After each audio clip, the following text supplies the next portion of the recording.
Gensel on the right. He's got Jake Gensel. Hundley holds, steps up. Hundley sacks T.J. Watt. NFL history. Watt has tied Michael Strahan's single-season record.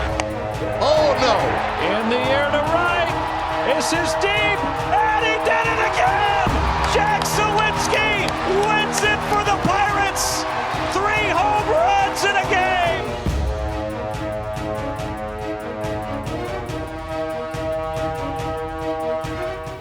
Hello, everybody. Welcome to another live Pittsburgh Sports Line in the BPTV studio, right here in the municipal building. Police stations to the right, libraries above, mayor's office, admin offices are all here, and we're just here down below. We had a little technical difficulties. If you were on air watching us and you got dead space, that is our excuse. And we got a great crew here today. We'll talk about them a little bit later. And we got a lot of great football to talk about. I'm Al Levine, the talking machine, Smoking Jim Frazier, Chip Hayner, and Nick VIP Callis. Thanks for watching us on Comcast 7, only in Bethel Park. Thanks for watching us on Verizon 32 in Bethel Park, the greater Pittsburgh area, all the way from Nemacolin to Cranberry, Wexford, and all points in between. We appreciate it. Nick, I always got to go to you on the Facebook. I know we're under that number, 6889 or something? 6975, something like that now. Yeah, we're still going down. We're down to 6875, not 697. No, 6975. Oh, then we're up to that. We went down to... Sorry. Here's Nick. 6979. 6,979 likes. That means we're 21 away from 7K. And if we look unusual Can't tonight... somebody find us 21 more votes? I know, we need... Hey, we got Marco here. He's a new friend of mine on Facebook. He's on All right, camera. Marco! Like Pittsburgh Sports Line. We got his dad, Mike, here. Like Pittsburgh Sports Line. Trinity College. Yeah, thank you. Smoking Jim's always interesting. What Hall of Famer went there? Can I say to Johnny, he already likes Pittsburgh Sports Line, even though he's likes wrestling and stuff. He likes our show because he thinks Smoking Jim's funnier than me. And I give you all the credit in the world for being funny and not knowing words in the dictionary, even though you got a dozen degrees from Cal U, basket weaving, tying your shoes, walking to the library to sell your books. Personal grooming. Yes, and and he's got something in the menus of Chinese food. So other than that, we got that clarified, and we appreciate you watching our show. How to accept a free meal. Yes, yes, we will do that, but we'll be passing a mic because with technological issues, we got Buck in the control room, our baseball guy with back-to-back champions. He's a pitcher. He had his first practice the other day. He's in the control room. He took over for Johnny Wonderboy Mariano, who was in the control room twice, and he did amazing work for us. Made us look great, did some cuts with the things, and he followed everything Nick wrote down and then some.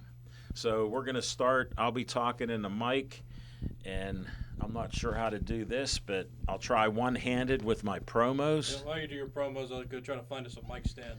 That way we can just set it on the desk. And that interruption was appreciated? From the VIP. All right. We got that in the control room. All right. There we go. Look at that camera work by the rookie, Mike. All right. Olive Oil's Pizzeria. Frank Fanera owns it. He said hi to Smoking Jim. He wants to meet one or two sweeties. That's all he's asking for. They're at Hillcrest Shopping Center. They sponsor our show with an XL pepperoni pizza, steak hoagie cut in 6 cuts, and it's delicious. Call them at 412-831-1900. All right, our next promo, we'll see what Mike does on this one. Can you hear me all right there in the sound? All right, thank you, Buck. You can hear him in the background. Look at that. The Joey Fabus Childhood Cancer Foundation. Poor Joey Fabus, the young boy before DIPG and after DIPG, dreaded brain cancer, died at 8 years old, 8 years ago. Go to the Joey Fabus Childhood Cancer Foundation and find out how you can donate money, time, and their great events, especially their 5K 1 mile superhero run against DIPG every September. All right, another 501c3. Here goes Mike for 3 in a row. Let's see what he come up with. Excellent. Bethel Park Historical Society Schoolhouse Arts and History Center, 2600 South Park Road, red and white trolley out front. They do a lot of great things in Bethel with organizations and different groups. They have my favorite tea place, Reginald's Coffee. They have the best coffee in Bethel Park in the area. Hundreds of people have told me that. Matt and Julie own Reginald's for the past 3 years, and they sell a lot of coffee. I drink my green tea there, and VIP just stay out of the limelight there for a minute or two. So check them out. All right. Can they still hear me, VIP? Four in a row for Mike. There it is. The B in smiling stands for Bennett. He was a handicapped child, died at 16 and a half, had a second kidney transplant from his dad, Dean. His mother, Kristen, and Dean, after he passed away, started a 501c3. We explained to Smokin' Jim what it is, so now he could tell you about it almost intelligently. And they do a lot of great things for other kids getting kidney transplant. Check them out. Always be smiling. You can go to their Facebook page and watch their live events and stuff. There's a warning. Smokin' Jim has so many pens and markers, it's almost unheard of. I like colors. We just have to make one little thing here. Smokin' Jim's opinions are only his own. They represent none of us in the studio, none of us in Bethel Park, and probably no one in Monroeville. What happened to all right white, by the way, too? And you like colors. Yeah. Missed it. Good Yep. point, DIVP. All right, Dave Cable likes to have fun at me. Smokin' Jim learned about Uncle Sam when I told him he was founded in 1813. And he put my face on Uncle Sam. I want you for BPTV. Tell them Uncle Al wants you, like Marco, like Johnny, like Mike, like Buck, like VIP in the studio. If you're in high school and you want to learn about audio, video, and promote things on TV, video, TikTok, any type of social media, any video or audio things, this is the place to go. Dave Cable, give him a call, 412-831-3304. All right. Let's see if Mike can keep the streak alive. All right, way to go, Mike.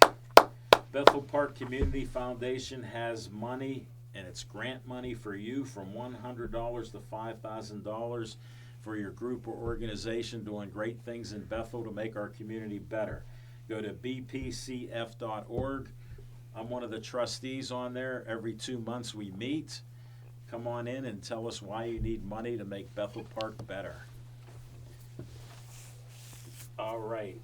Next up, we'll do this. I'll let Mike get it, and then I'll talk a little bit about Wreaths Across America. Dick Kraft, a local resident, loves our shows and loves my cooking shows. He gave us the Wreath Across America promotion. $15 a wreath to honor our veterans who have passed away. Last year we had over 400 wreaths in the Bethel Park Cemetery that's across the street from me. The First Presbyterian Church, founded in 1776, has a few Revolutionary War soldiers in there, the Fife family and others. So check it out. You can go on the Bethel Park Historical Society and get an application so you can sponsor getting wreaths. And we did even others, over 400 others, for another cemetery or two.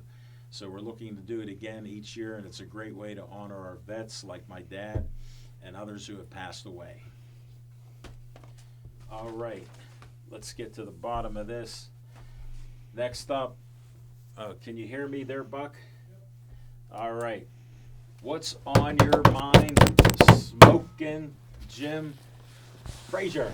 Thanks, Al Levine, the talking machine. And if you want the green, I you gave it got to you to early. see Levine. I gave it to you early. You got it. My man Chip must have had a hard day at work. You got 2 bottles, huh? Cheers! Hold it. Disclaimer.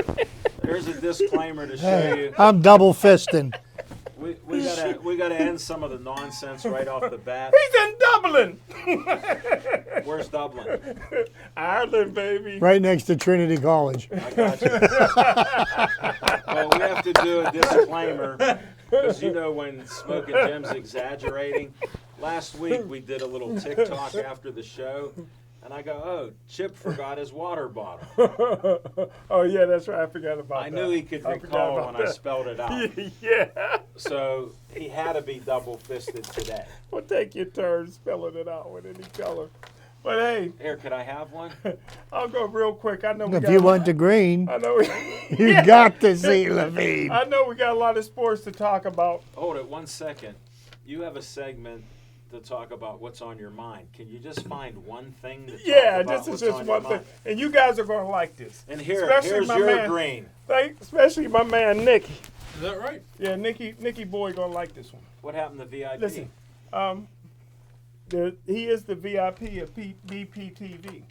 Hey, listen, quite a number of years back, How many? I ran into Coach Marty Schottenheimer, who's the only coach with 200 victories in the NFL, not in the Hall of Fame. I've been pushing for him to get into the Hall of Fame. How's that working out? But I ran into him, and I cornered him like, why you never give me a tryout?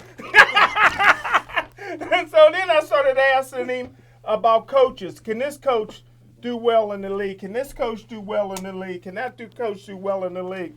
And he would say, yeah, but you never know until they do it. And I remember sitting in Three Rivers Stadium, Rod Woodson's rookie year when he held out almost till Christmas. And the Steelers was playing the game. They're getting blown out, man. They couldn't win this game. And I always stay, not like baseball. And when it comes to football, I'm the first guy at the stadium, the last one to leave. And even in the blowout, I always watch who's playing hard when you can't win. They put Rod Woodson in the game in the fourth quarter. He made every single tackle. They put him in at safety. I said he's going to be a great player. I seen a great player on Sunday. I've never been against Kenny Pickett. I always said I didn't know. I didn't blame him. I always felt the Steelers put him in too soon. He did something that the announcers didn't notice. The coaches probably didn't notice. Nobody probably here noticed, but I noticed. I noticed it. And I'm sure Chip noticed it. Mm-hmm. When Najee Harris ran his long run, Yep. Kenny Pickett ran past him and made a block. And Yes, he that did. would have sprung him if Deontay Johnson didn't miss the block or refused to block the guy that tackled him. And after that, I'm all on board with the Kenny Pickett. It's the little things that makes you great in my opinion. He seriously, he was out there trying to block That for was his running incredible to me. back. And it's a play that most have a people miss. question. I'm all on board. I'm not on board with Dino I was Tomlin, right there. Coach Tomlin's son, but I'm on board. Oh, he's going to be the first I'm round on board. draft pick next year. Yeah, I'm on they're board going with to take him in the Kenny. first round next year. There's no nepotism. On a serious note, I got a question for you. It's the little things that makes you a winner. You're a Steeler scout, aren't you? Yeah, I'm a scout. Okay, Independent. You're just a scout. I just been with the Steelers Well, 20 out of the last 25 well, they years. demoted you because Well, they you're- fired me 5 times. you If eat, you want to be specific. you eat 2 steaks all the time, so Oh, they caught up to that. well, when they had all let black me get to cooks. my question. They had all black You cooks. admit you're a scout. Yeah. Is that the best thing you could come up with about Kenny Pickett and a win? Yes. We have problems. friends. Because, see, I just want to share this to all of you. I watched the game, and I'm not a scout, but I haven't seen a sensational season from Kenny Pickett yet. But here's what I look for. Well, you need to put the rose-colored glasses Here's on. what he looks for, Machine. Here's what he looks for. This is what I look for. I can see. When somebody, listen, a winner does things when nobody else is looking. It's how you prepare. Oh, I was watching the game. Football players are made from February to August when nobody's watching.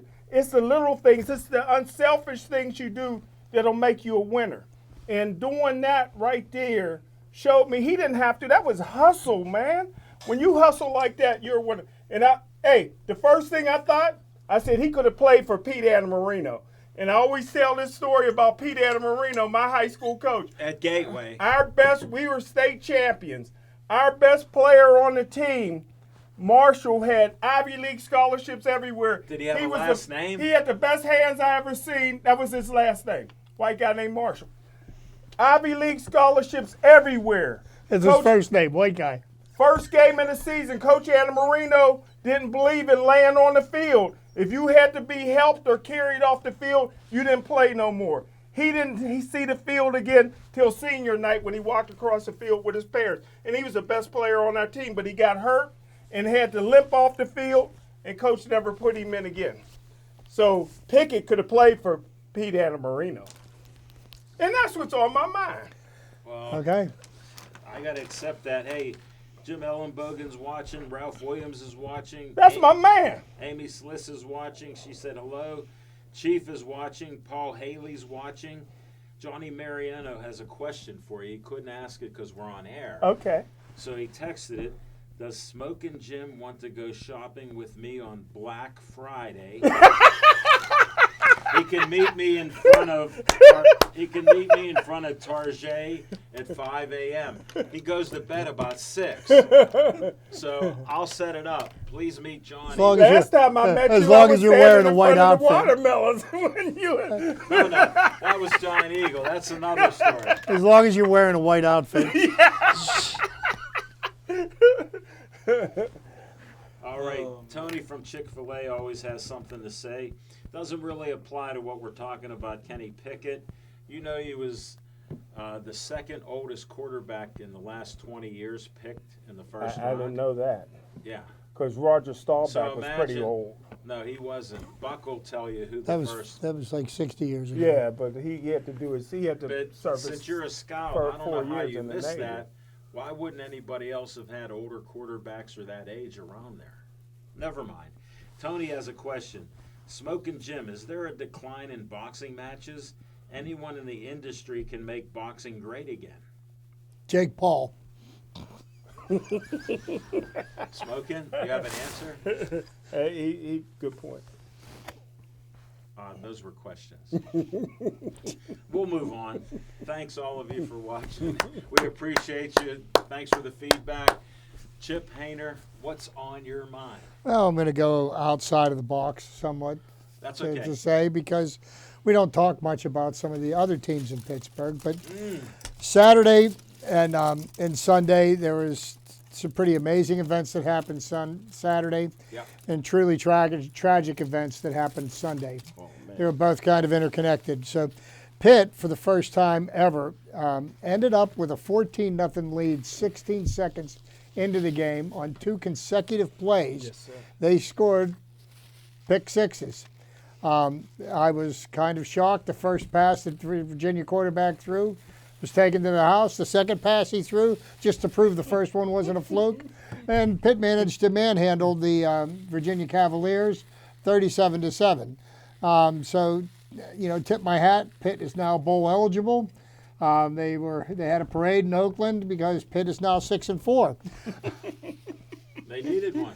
Oh, and by the way, I had remembrance of who was our cornerback, O'Donnell, throwing 2 interceptions to the Cowboys. Yeah. We should have won Well, a Super Bowl. Well, this is more recent. And I believe in fixed sports, Okay, so so you know. so the tragic events that are tied to the Pitt play in the Virginia Cavaliers on Saturday, Sunday evening, 3 members of the Virginia football team were murdered. Gun violence. They were on a bus ride back from New York City. They had gone with other students from the University of Virginia to go see a play in New York, and we still don't know the reasons why. But 3 young gentlemen that were suited up on Saturday playing against the Pitt Panthers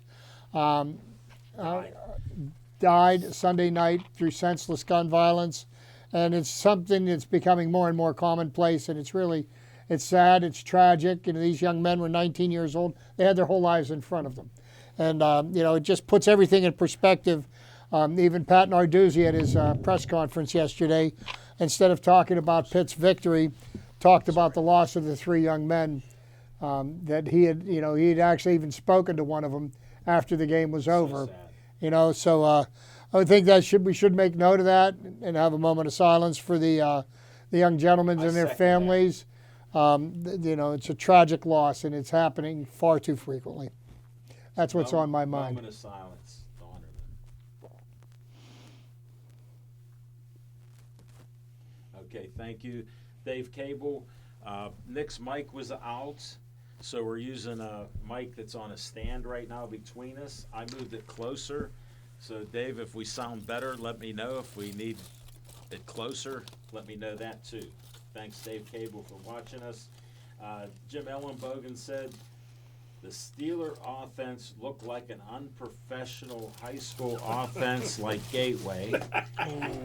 I added that. Man. I added that. QB not using the pocket at all. Whoa, he continues. Cheap trick plays. Pickett or Canada's plays? Good question. Ralph, our volume is low with me, maybe because we got a standing mic. So we'll have them check on that. If Buck can increase the volume a little bit for them, maybe that would help. Amy's glad the Steelers won on Sunday.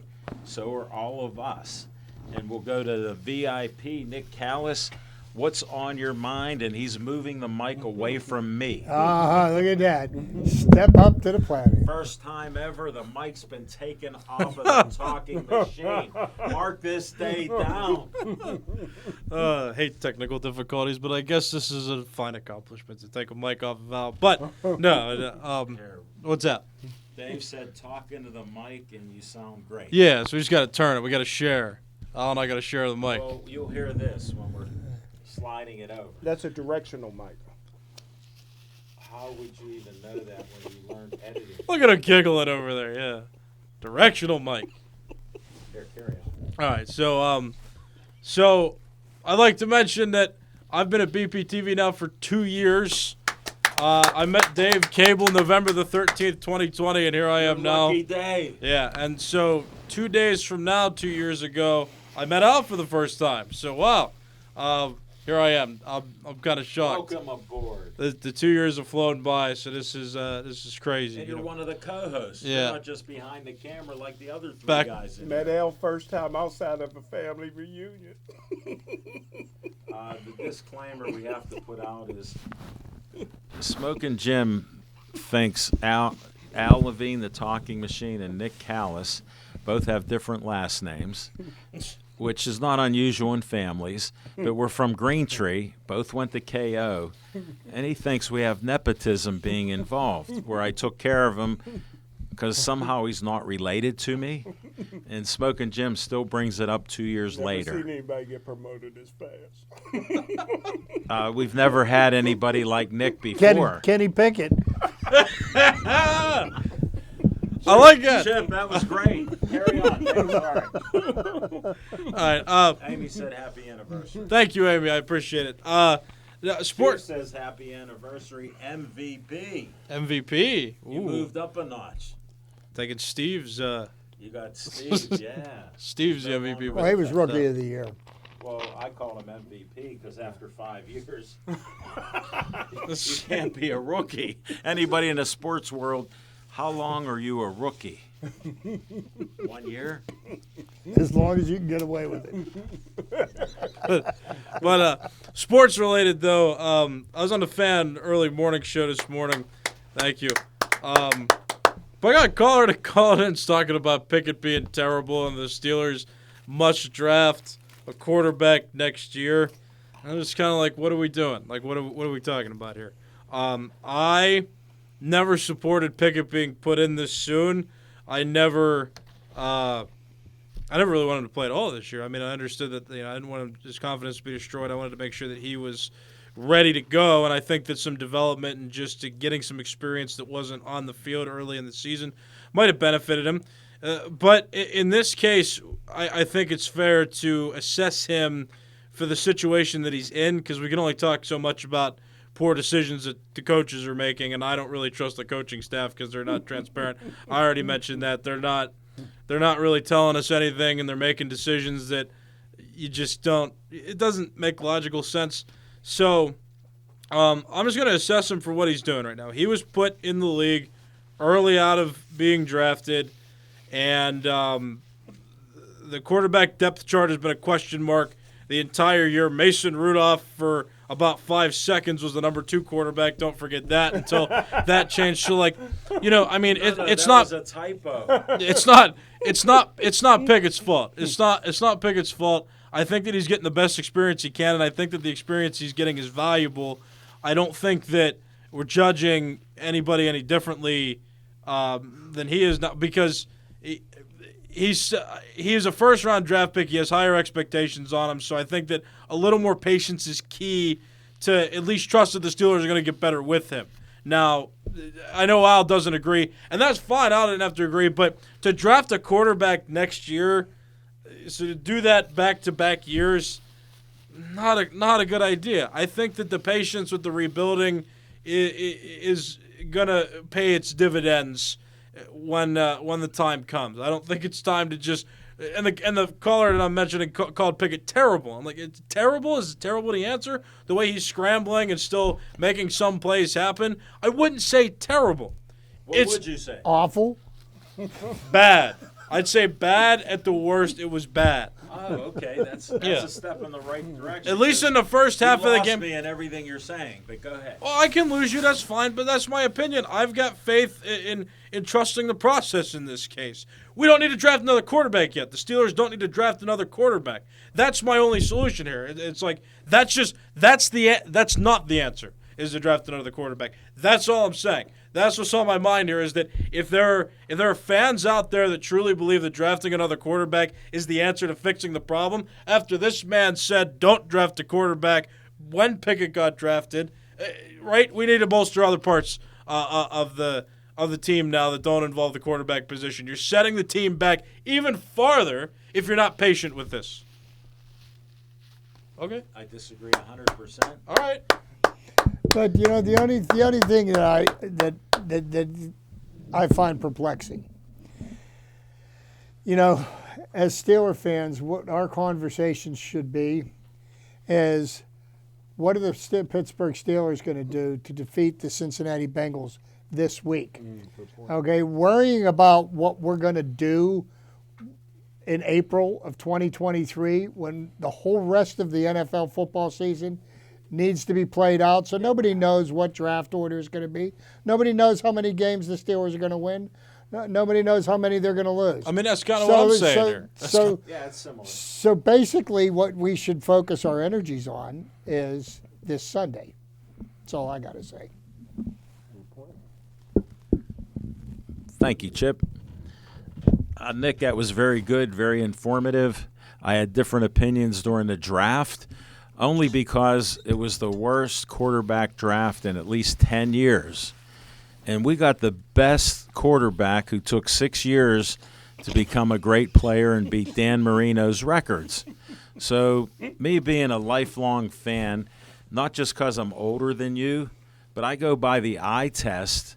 Like, how do we notice there's problems with the Steelers' offensive line, defensive line, safeties, cornerbacks, need some backup linebackers, and we don't work for a multi-billion-dollar team. So we all have that right to criticize them, and I got to disagree 100% with the quarterback draft coming up. I've seen a half a dozen quarterbacks that I was watching college football this past week, and I said to my son, Drew, by the way, Drew says, "What's up, Nick?" Hi, Drew. And I said, how do you feel when you watch some of these quarterbacks going? Don't they look exciting, and they're moving the ball and they're running and they're doing all these things? He goes, yeah. I go, what do you think if we got another quarterback? He goes, I wouldn't do it and get a quarterback, Dad. I go, I'm all in on getting another quarterback because we don't have a good offensive line, and we need help on the defensive line. They have not drafted well because we're always in the middle of the pack. Everybody knows that that's a Steeler fan, at least that is sort of intelligent and not drinking Kool-Aid that's black and gold. So we've seen that. When are they going to get quality linemen? That's the question I have. But you do need every team that has a great quarterback does pretty good, even if the coaches don't know what they're doing. Like Jim Ellenbogen said, you can't win with just trick plays. And he's right. He watches the game. I watch it too. I watch fundamentals like blocking. We need that. Somehow we got enough blocking and running that we had 217 yards. And how did we play a football game where everybody's down on Canada and we had a balance with passing? Pickett had a stellar 199-yard game. I was hoping he'd get 200 so Nick and others would say process is working. I say the process is broken and the Steelers are rebuilding, and that's my opinion after watching and being a patient man for like the standard is the standard and the rubber meets the road. I don't see any of that. And then the next man's up. How did T.J. Watt, a once-in-a-generation player like Mike on camera said, he affected the defense, we couldn't win. Now he came back. He almost had a sack. If he wasn't sored up and his legs were like noodles, he said after the game, maybe he would have sacked him. But look what he was off, 6-7 weeks? So it does take time to play and be NFL ready. Pickett, I said, I wish him no ill will. But the first year would be terrible. I didn't think he should play at all, and I stated that up front. And no matter what he's learning now, I don't think it's going to help him because of the lack of line mates. You can rebut anything you want. I'll just say this. I didn't necessarily think that they should have drafted Pickett, but I understood why they might, and I predicted that they would based on information I received on the inside. No, I respect you for that and your information and whatever sources you have. And you've stuck to it all the time. I need a drink on that. That caught me. Wow. No, at least you came clean on that because I was against that pick. And it's proving me right when I don't want to be right because I actually want the Steelers to win. And believe it or not, I know this is sacrilegious, but the Steelers will not have a winning record this year. And I'm an optimist. I'm like Chip. I'm worried about Cincinnati. All right, let's go to Fiction and Fact with Smoking Jim's Almanac. Thanks, Al Levine.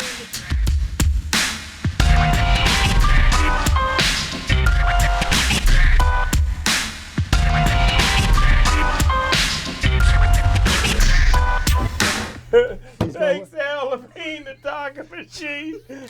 But I tell you what, I'm going to go real quick. He's like on David this. Letterman. He's got a list. Yeah, I got a list. He checked it. Get a marker on there. Everybody knows I said on draft day of 2017 that T.J. Watt would be the best linebacker in Steeler history. He accomplished that. Now I'm saying he's the best player in Steeler history. I'm just going through my top 10 players in Steeler history. Number 10, Ham Lambert. Number 9, Mel Blount. Number 8, Ernie Stautner. Number 7, Big Ben. Number 6, Rod Woodson.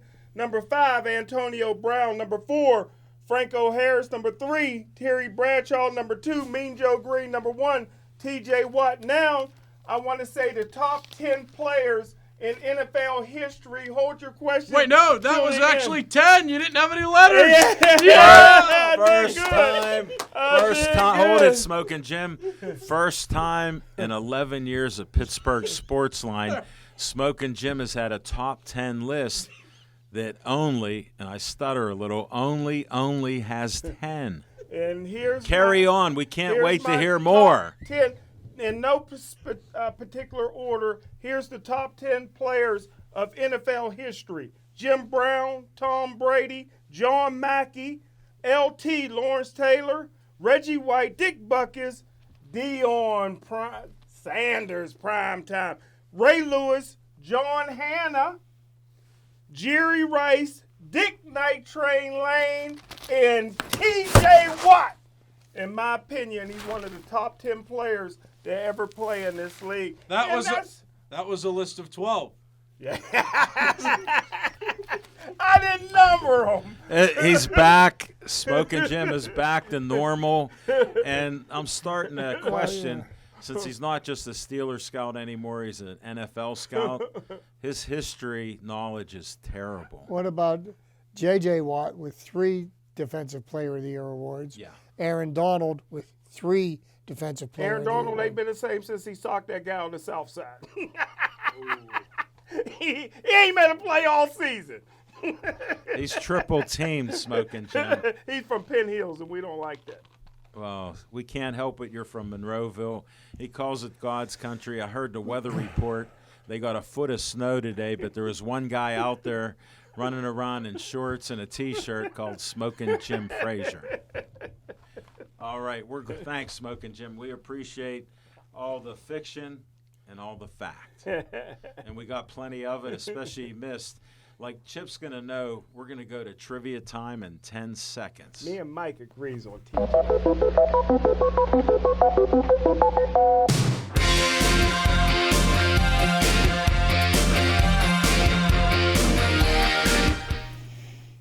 There we go. Trivia time. So right now, baseball season's over. The Rule 5 draft is the next thing up on the table. And I'm not going to bore people with a bunch of prospects that probably most of you never have heard of. So what I'm going to talk about this evening is the year-end awards in Major League Baseball. Whoa. And yesterday, they did announce the American League and National League Rookie of the Year. And congratulations to Julio Rodriguez of the Seattle Mariners, who got 29 first-place votes as the Rookie of the Year. Smoking Jim, how many Major League Baseball teams there are? I'm sure he's going to be right on. How many teams are there, Jim? I'll be in the ballpark. 30. 30, Jim. There's 30. But Julio Rodriguez helped bring the Seattle Mariners back to the playoffs for the first time since 2002. So congratulations there. Next up on the National League Rookie of the Year, Michael Harris II. A friend of mine that lives in Atlanta that I talk to quite frequently told me to keep an eye on this kid in May. And he said, look, watch this kid. He's probably going to be National League Rookie of the Year. Michael Harris II. He got 22 first-place votes. And his teammate, Spencer Strider, got the other 8. Wow. So, congratulations to Michael Harris II. Now, the other awards that are coming up, and some of them have not been announced yet, one of the more controversial ones is going to be the American League MVP. And I think it's down to 2 people, even though they say there are 3 finalists. Yordan Alvarez of the Houston Astros, Aaron Judge of the New York Yankees, and Shohei Ohtani. And there's arguments for Ohtani as MVP because Ohtani did something that no baseball player has ever done in the history of the game this year.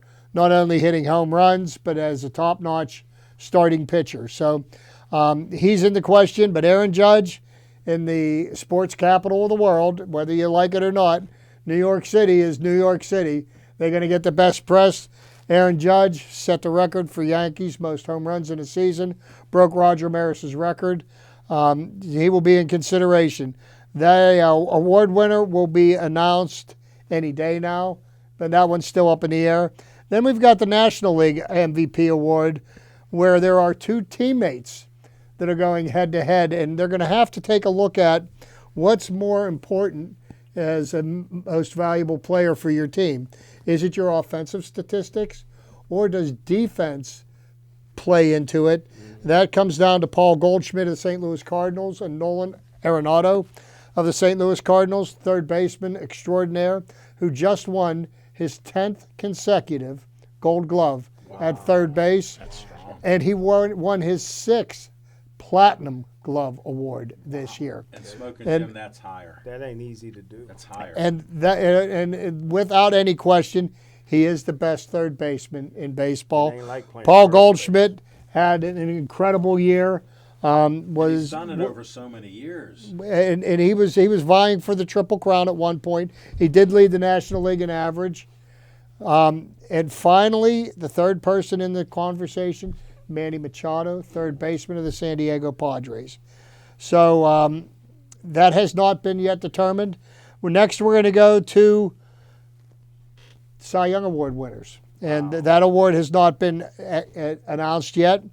3 top candidates: Dylan Cease, right-handed pitcher of the Chicago White Sox; Alek Manoah, the right-handed pitcher for the Toronto Blue Jays; and Justin Verlander of the Houston Astros, at 39 years old.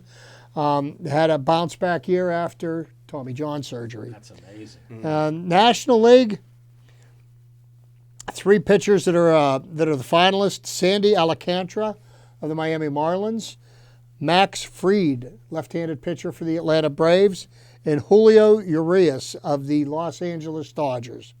So, and and that leaves Manager of the Year, National League finalist Dave Roberts of the Dodgers, who guaranteed that the Dodgers would win the World Series.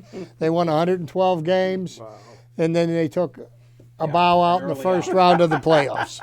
Buck Showalter of the New York Mets, and Buck Showalter has on his resume that he lost the Eastern Division title to the Braves, and ultimately lost in the wild card series.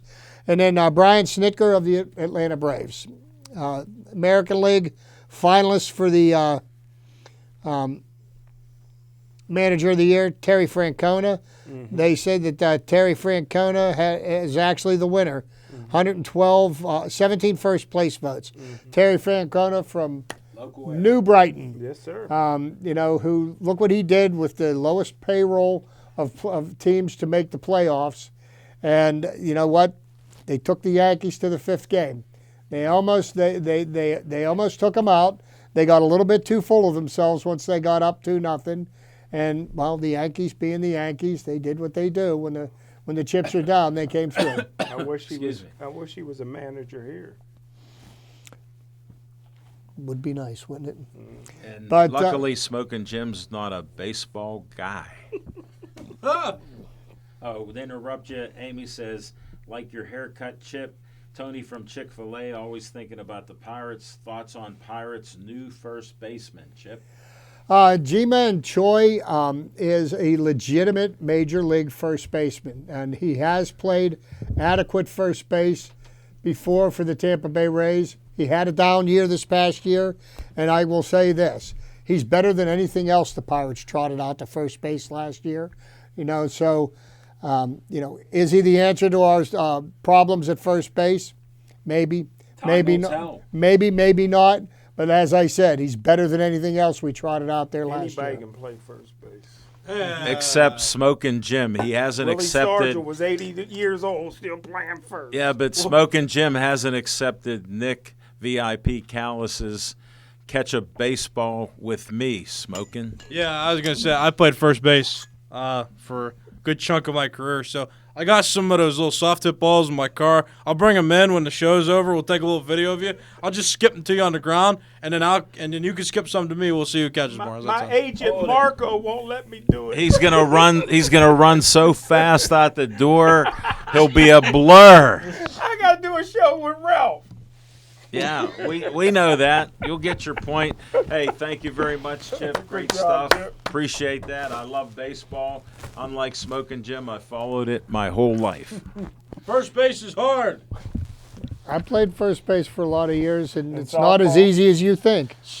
Well, You did it in softball. I played it in baseball and in softball. hey, we'll was a hold that shortstop. argument No, I was after not. the show, I fellas. was not. I was We're not. gonna I was go never to a shortstop. VIP time right now.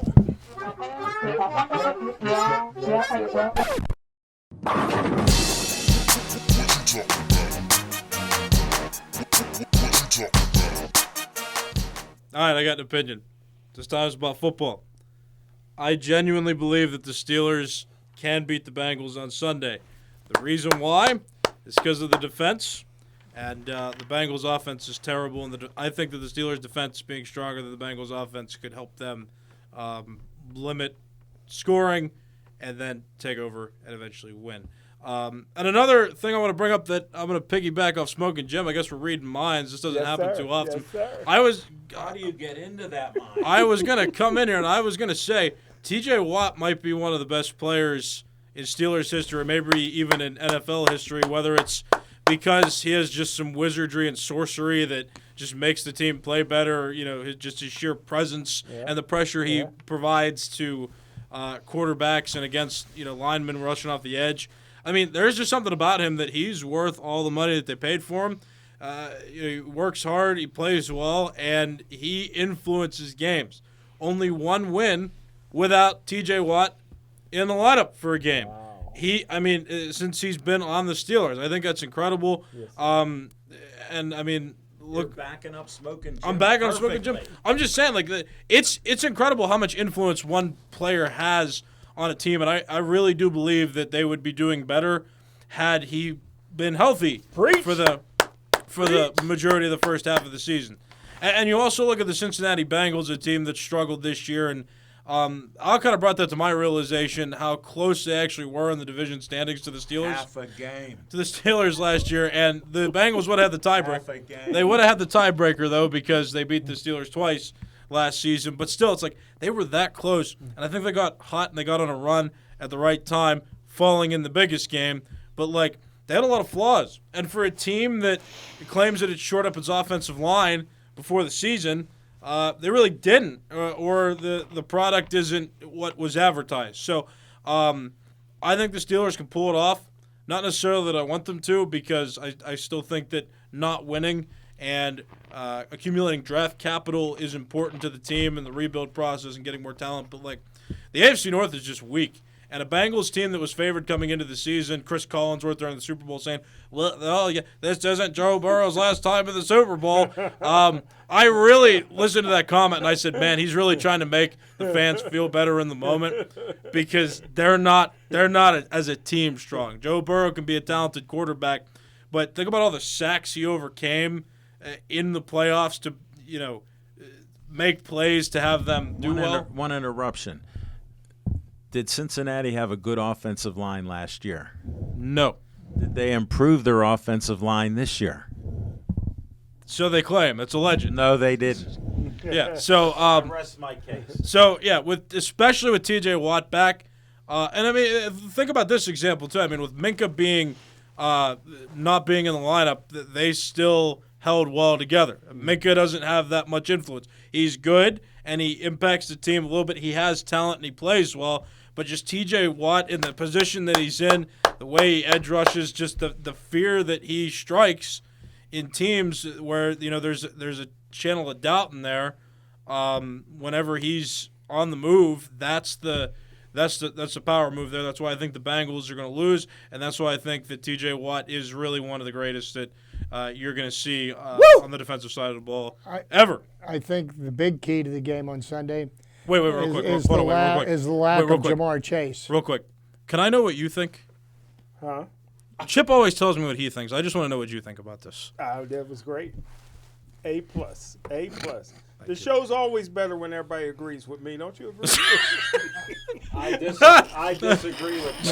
No, I believe that the key to this game is the fact that Jamar Chase isn't going to be playing. Good point. I mean, that takes a lot of pressure off the defense. You can double down on T. Higgins, and Tyler Boyd at this point isn't going to beat you. Good point. Good point, Claudio. Thanks for watching us, our friend That's why Claudio I'm my man. Rosano. Claudio Rosano's watching. Thank you. Jim Ellenbogen said, Smoking Jim, Steelers underdog 4.5 points. Wow.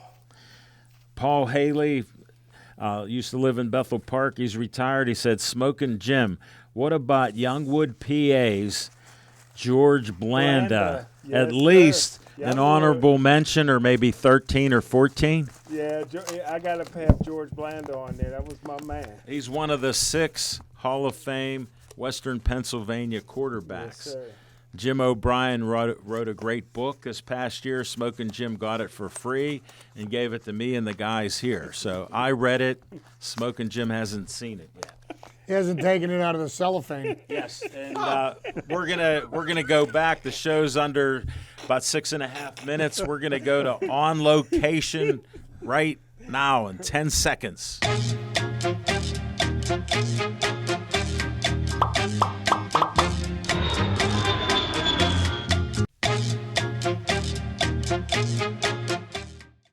Okay, nothing really happening on location right now. We're getting near the end of the year. We thought we might have some boxing events coming up, but so far no good. We got a couple events already scheduled for next year. And on my segment, I'd like to bring up some Penguin talk, since we're missing that each week because we get carried away with, I'll call it some of the nonsensical type things that we talk about from the other side of the table. So They're down 2-0 right now. I heard they were down 3-0. Somebody reported 3-0. So is there an update to that? And the Penguins have had a couple nice wins recently, and they had that 7-game losing streak, which Smoking Jim said 2-0. He bet hockey. All right, we got 2-0 that they're down to Toronto Maple Leafs, and They've won 2 of their last 10 games. right. Well, in the last 3 or 4, they've won 2 games. Well, and here's what the problem is with the Penguins. If the game ended after the second period, they'd probably be undefeated right now. But they can't seem to close out games. They don't show up in the third period, and they give up whatever leads they have. And then Why do you think that is, Chip? The team's old. Well, only 3 guys are old, right? No, they're just not a very good hockey team right now. Now, does that mean they can't get better? Possibly, but if they continue on their losing ways, how much longer is Mike Sullivan going to be the Hold coach it. of the Penguins? I've explained over the years the expiration date. Smoking Jim, that means they get fired within 4.3 years. He passed that threshold. He's in uncharted territory. He's won 2 cups. He's the winningest coach in Penguin history. I think he got another couple years no matter what, even if he loses the legendary 3 that have done it. So I think that's where we're at with it. And Nick? They signed him to an extension, so that's kind of, foregone conclusion. But also, this is one of those situations the Penguins are in right now that where once I thought they could bail themselves out with high-end talent and experienced talent, I no longer believe that they can bail themselves out. I think it's possible. Chip's fine in, saying that. I think it's possible that they could, turn it around. But I have more doubt now than I ever have because of how old the core is, and they're just not in a position right now where they can play catch up. They're not young enough anymore where I believe that they can play catch up consistently. It's just I have my doubts in that regard. But it's not so much playing catch up, is that they're having trouble holding a lead. No. I didn't mean playing catch up in the game sense. I know that they're holding leads. I'm saying they had struggling months earlier in the seasons before, and they were able to come back and get a January, February push that got them into a favorable playoff spot. I didn't mean individual games. I know they're holding leads early and giving them up. I'm talking about if they keep losing games, they're not going to be able to have a push like they have before in months to be able to make up for the losses they had early. One thing I wanted to add, Letang usually puts up 28 minutes. He looks tired at the end of games, hence our defensive flaws. So I see that. Chief wanted to bring up a point. He goes, Mel Blount and Joe Green better than Watt. They changed the rules to slow Joe and Mel down. It didn't work. So have they changed the rules with T.J. Watt? Well, here's the thing, and Jim's always going to bow towards T.J. Watt being the greatest ever. But until he's got 4 rings or more on his finger, he's not going to be in the same orbit as Joe Green and Mel Chip, Blount. you're 110% correct. Because me and Nick feels TJ. I still feel the way I feel. Hold it. There's 4 guys on the panel, and I'm against Smoking Jim because Mel Blount, I figure, is one of the greatest Steelers in history. He changed the game and still played at high levels, and I believe at his age he could play better than some of our players Black in the man wearing a secondary. cowboy hat in Pittsburgh. Come on, you can't put him that high. Go ahead. 50 Go ahead. years. Go ahead. Give him a ration of guff about that. You'll be walking with a permanent lip. I mean, the only rebuttal I'd have to that is just like I talk about this in baseball all the time, where the athletic level of players is just going up because players over time are trying to get better, and science and research kind of help make cheating. And make no, not entirely. Not entirely. I'm not bringing up cheating. I'm just saying athletes over time, the average athlete has been getting better over time. So in that regard, I'd say if we're going to make the people that change the game before, and we're going to judge them solely for changing the game in its time, that's like saying that Babe Ruth would succeed now in Major League Baseball. It's not. Yes, he would. Yeah. Oh, you just hit Babe it wrong Ruth, arm. if you look at a young That's his Babe man. Ruth, here I wanted to share No, this. well, he would've- Look at a young Babe Ruth. You've only seen him as a fat man. Smoking Jim was under a picture of him. He was an athletic guy. I know that. And he was a thin guy, and he could run like the wind. Yes, sir. So we're almost out of time. I appreciate disagreeing, and you disagreeing with me, buddy. And the cheating is we have an NFL scout that says if you ain't cheating, you ain't trying. So there's that mentality that you can't overcome. I'm just, and the assumption that they're not cheating. Players are getting better because the science and research toward working out has always been getting better. We'll carry this discussion on at a later date, even I- off I- air. We got to end this. Stay Joey strong.